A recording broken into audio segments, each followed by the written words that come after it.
Un nouveau genre d'influenceurs débarque sur les réseaux sociaux, les athlètes des universités américaines. I'm definitely obsessed with Athleta. Let me know which pieces were your faves and click the link in my bio to check them out. Hey, I'm Jake Daly from UNC Wrestling. There are many dogs waiting for a second chance. With organizations like Mutt Dog, we can help them find their forever homes. Where's the best place to eat Papa John's epic stuffed crust pizza? Maybe as a study snack?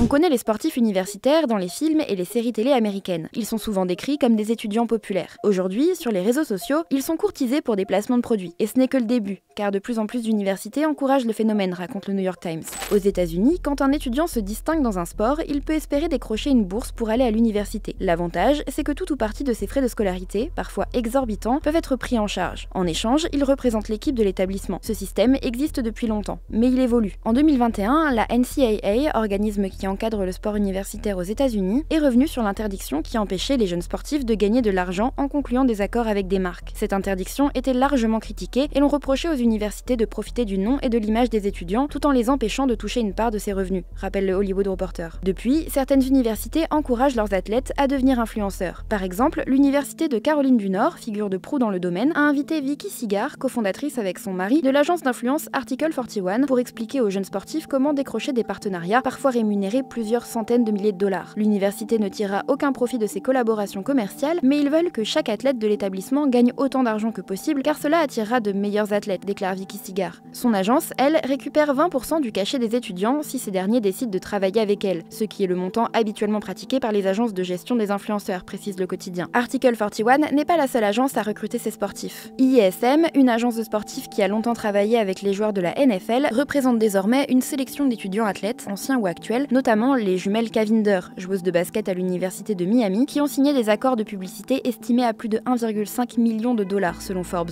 note le New York Times. Mais les profils moins suivis sont aussi intéressants. Les marques misent sur le fait qu'à leur âge, ces jeunes athlètes savent créer du lien et de l'engagement avec un public jeune. Ces contrats leur coûtent également moins cher qu'avec des athlètes professionnels. Cela permet aux marques d'exploiter la fidélité et la ferveur qu'entretiennent les fans avec le sport au niveau universitaire. En signant avec eux, les marques peuvent construire une relation qui pourra se poursuivre au niveau olympique ou dans le sport professionnel, écrit la Harvard Business Review. D'autant plus que nombreux sont les étudiants qui se rêvent influenceurs. Selon une enquête menée par l'Institut Morning Consult en 2023, 3 membres de la Gen Z sur 5 pourraient devenir créateurs de contenu si on leur en donnait l'opportunité. Et pour ces sportifs, c'est l'occasion soit de lancer et développer leur image de marque en tant qu'athlète professionnel, comme pour le gymnaste Coy Young, mais aussi d'ouvrir une nouvelle voie. C'est notamment le projet de Brandon Dwyer, joueur de basket à l'université de Florida Gulf Coast, et qui ambitionne de devenir une vedette ou un humoriste, rapporte le Hollywood Reporter. Pour certains, cette nouvelle pratique n'est pas sans danger. Michael Leroy, un professeur de droit à l'université de Caroline du Nord, s'inquiète des répercussions sur la santé mentale de ses apprentis influenceurs. Si un aspect de votre stratégie publicitaire en tant qu'université consiste à exposer vos étudiants athlètes à un écosystème de réseaux sociaux rempli de haine et d'irrationalité, vous ne rendez pas vraiment service à vos étudiants athlètes et à leur santé mentale, estime le professeur. Mark Gangloff, entraîneur principal de natation et de plongée à l'université de Caroline du Nord, lui, reste vigilant sur la charge de cette activité d'influenceur dans les agendas déjà très chargés des étudiants athlètes. Il demande: ma seule réserve est la suivante. À partir de quand peut-on dire que quelqu'un fait trop de choses en même temps ?